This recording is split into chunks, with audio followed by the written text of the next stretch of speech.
Salut tout le monde et bienvenue sur Reptimorph. Alors ce soir on se retrouve pour une petite vidéo. Comme vous l'avez deviné, et oui, ce sera une vidéo sur les serpents. Donc là vous pouvez voir ma femelle Lava, ma femelle Ice, donc Lava Neri. Donc j'ai dit ce soir, parce qu'à partir de maintenant mes vidéos paraîtront tous les jours à 18 h au lieu de 9 h le matin. C'est un peu mieux le soir. Comme ça vous laisse le temps de rentrer du boulot et de pouvoir regarder mes vidéos en direct. Vous profitez de votre journée de vacances et de regarder mes vidéos. Alors là on va faire une vidéo sur mes projets d'acquisition de serpents. Parce que je fais pas mal d'élafes. J'aimerais bien changer un petit peu les serpents. Donc je vais diminuer mon cheptel d'élafes. Et je vous explique ça de suite dans cette vidéo. Alors comme je vous ai annoncé, dans cette vidéo on va parler serpents. Surtout pour mes projets d'ici 1 à 2 ans. Donc je vais avoir pas mal de changements. Je vais diminuer un peu mes élafes. Je vais vraiment garder les élafes qui me tiennent à cœur pour faire mes reproductions, mais vraiment que pour moi. Et je vais essayer d'acquérir de nouvelles espèces. Donc en première espèce, c'est une espèce qu'on retrouve on retrouve communément dans les élevages, pas mal aussi en bourse. C'est une espèce qui commence à être travaillée vraiment pour ses phases et je trouve ça juste magnifique. Un petit serpent de 50 cm à 90 cm maximum. Je parle bien de l'Heterodon nasicus avec cette petite écaille relevée. Parce que comme vous le savez, c'est un serpent fouisseur. Pour ceux qui le découvrent, je vous laisse découvrir les photos. Franchement, c'est super sympa. Un petit serpent, on va dire lourdeau. Vraiment petit et trapu. Assez marrant.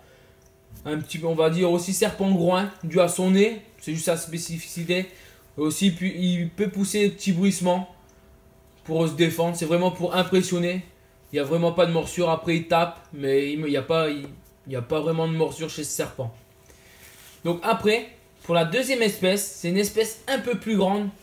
Un peu plus imposante aussi, on va dire. C'est pas le boa, pas le python. C'est vraiment une espèce à part. C'est le serpent d'épine floride. Pituophis mugitus. Alors franchement, celui-là me tient à cœur. J'aime bien cette forme de serpent. Franchement, je trouve ça assez impressionnant. Elle fait assez... c'est un serpent, on dirait, assez méchant. Et il a cette capacité de pousser un cri. Comme un bruissement, comme un taureau. C'est pour ça qu'on l'appelle aussi serpent taureau. Parce que là, cette capacité à pousser ce sifflement de taureau. Franchement, c'est vraiment impressionnant. Faut le voir. Et franchement, moi, je vous dis, c'est une très très belle espèce. Très bruyante aussi. Donc, dû à son cri. Mais par contre, c'est assez grand. Entre 120 et 170 cm. Donc, vraiment un très très grand serpent. Vraiment super imposant. Mais je trouve ça juste magnifique. De toute façon, je vous mets les photos. Vous voyez en même temps que je vous parle. Donc ça, cette petite vidéo, c'est pour vous parler de mes projets d'acquisition de serpents pour l'année à venir, peut-être 2 ans maximum, le temps que je mette au point pour les accueillir dans les meilleures des conditions. Et donc, voilà pour cette petite vidéo. Alors, je vous dis à demain soir. N'hésitez pas à liker, à partager.